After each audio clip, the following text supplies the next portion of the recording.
A trial is underway in a student's suit against Brown University over their reaction to a sexual assault case. The student, referred to in proceedings as John Doe, was accused by a female student of rape, and the university found him responsible of assaulting the woman and suspended John Doe for 2 years. John is seeking to be reinstated and to stop Brown from handling sexual assault cases with their current process.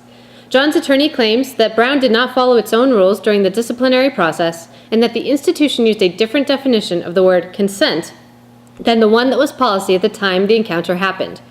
To be clear, the case is not about what happened between the two students, but rather it is about whether or not Brown breached a contractual obligation. Are you kidding me? Cases like this are popping up all over the country by men who claim they are falsely accused of sexual assault amid a push by federal authorities aimed at getting schools to better address sexual assaults on campus. It is certainly a possibility that men can be falsely accused of these acts, but it is certainly a possibility that they are rightfully accused. Between cases like this and the recent Stanford rape case, it is amazing that we are not focusing on the overall issue, rape culture. In the Brown case, John Doe maintains that he had consensual intercourse with Jane Doe, who begs to differ. She claimed that he kept advancing on her, and she finally submitted out of fear of what she called coercive badgering. Get it through your heads. 10 no's and a yes is not really a yes. John claims that she could have left at any time, and she got up a couple of times to go to the light switch next to the door, and they take that to mean that she could have left any time she wanted, but she chose to stay. Coercion is not consent.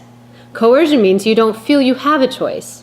And exactly how is somebody supposed to react when they are being badgered by someone they go to school with? If she said no, this guy could have done some sort of social media smear campaign, could have followed her, could be her next door neighbor in the dorm. It is not always as simple as saying no, and the guy is going to respect that.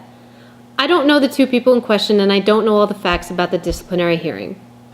Harsher punishments and rules for this sort of violation, which is a completely intentional word choice, is the best move that ruling bodies like a school can make. Now it is up to the rest of society. Don't send girls home from school for wearing a spaghetti-strap shirt because it is too distracting for the males in the class. Don't let a convicted rapist, even if he is a young man, off so easily because you don't want to ruin his life. That is treating women differently than men. The guy in Stanford already ruined a girl's life because as strong as she may be, as capable as she may be to move on from her ordeal, she will always be marked.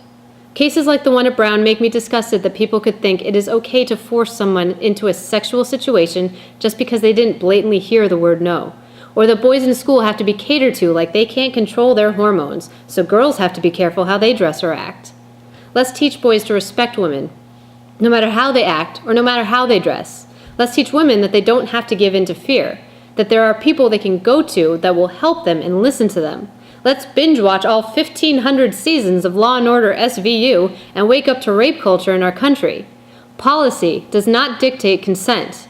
Your own common sense should. Are you kidding me?